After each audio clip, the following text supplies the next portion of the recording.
Good morning all the students of 4th class. बेटा आज से ईवीएस में हम न्यू चैप्टर स्टार्ट करेंगे, chapter 6 coastal plains and island group. अब कोस्टल प्लेन का मतलब क्या होता है? तटीय मैदान। और आइलैंड ग्रुप का मतलब क्या होता है? द्वीप समूह। तो हमारा जो वर्ल्ड है उसमें बहुत सारे कोस्टल प्लेन्स भी हैं और बहुत सारे आइलैंड ग्रुप्स भी हैं। तो यहाँ पे हम पढ़ेंगे introduction, western coastal planes, eastern coastal planes और आइलैंड। मतलब पूर्वी जो तटीय मैदान है उनके बारे में, पूर्वी और उत्तर पश्चिमी दोनों के बारे में और आइलैंड के बारे में।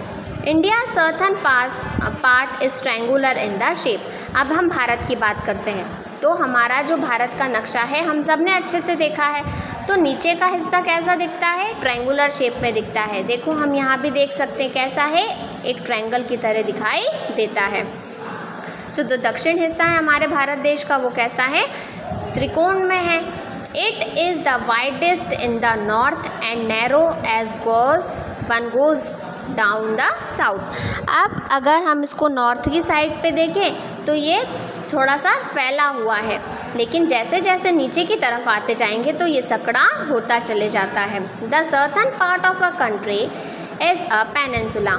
और इस जो दक्षिण हिस्सा है इसको क्या कहा जाता है? पेनिनसुला कहा जाता है। The southern India is surrounded on a 3 side by seize.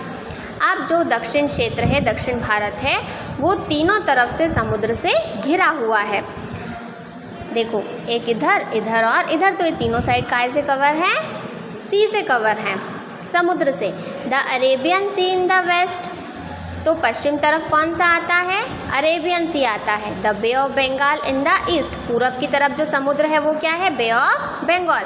And Indian Ocean in the south. और नीचे की तरफ कौन सा ओशन आता है? Indian Ocean. India's coast line is about 6000 kilometre long. और ये कोस्टल लाइन जो है वो कितनी बड़ी है? 6000 किलोमीटर तक फैली है।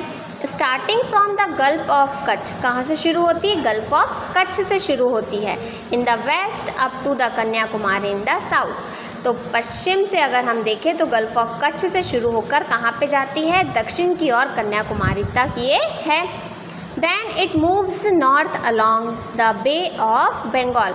और फिर ये कहाँ पे मुड़ जाती है? नॉर्थ में मुड़ जाती है, उत्तर क्षेत्र में मुड़ जाती है, जो क्या है? बे ऑफ बंगाल है। And reach the mouth of a Ganga in the West Bengal. और फिर जो कहाँ तक है? फिर ये गंगा जो नदी बहती है वेस्ट बंगाल तक, वहाँ तक फैला है। Many sea ports have been developed along our coast. तो बहुत सारे सी पोर्ट्स बने हुए हैं आसपास का जो तटीय हिस्सा है वहाँ पे, कंडला, मुंबई। अब हम क्या कर रहे हैं? जो सी पोर्ट्स होते हैं ना, दैट मीन्स ये जो आपका एरिया है इसको क्या कहते हैं? कोस्टल लाइन कहते हैं। वो हिस्सा जो समुद्र और धरती के बीच का बहुत नैरो बेल्ट जैसा होता है, बहुत पतला सा होता है, उसको क्या कहा जाता है? कोस्टल प्लेन्स कहा जाता है।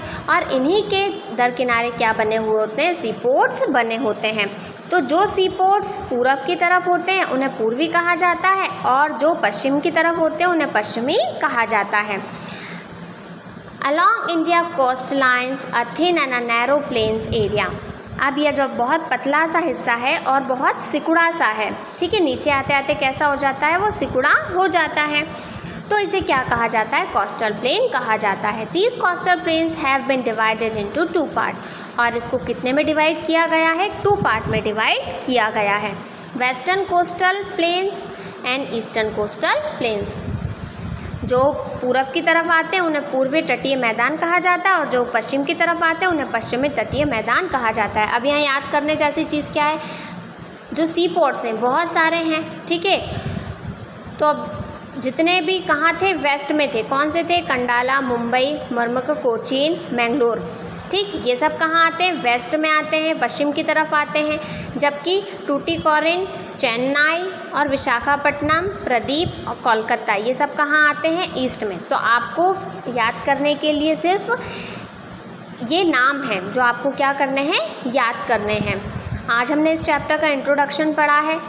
आगे का टॉपिक हम नेक्स्ट क्लास में रीड करेंगे। आप में से किसी बच्चे के स्टार्टिंग के 5 चैप्टर अगर एक्सप्लेनेशन में छूट गए हैं तो आप लोग स्कूल के यूट्यूब चैनल से समझ सकते हैं।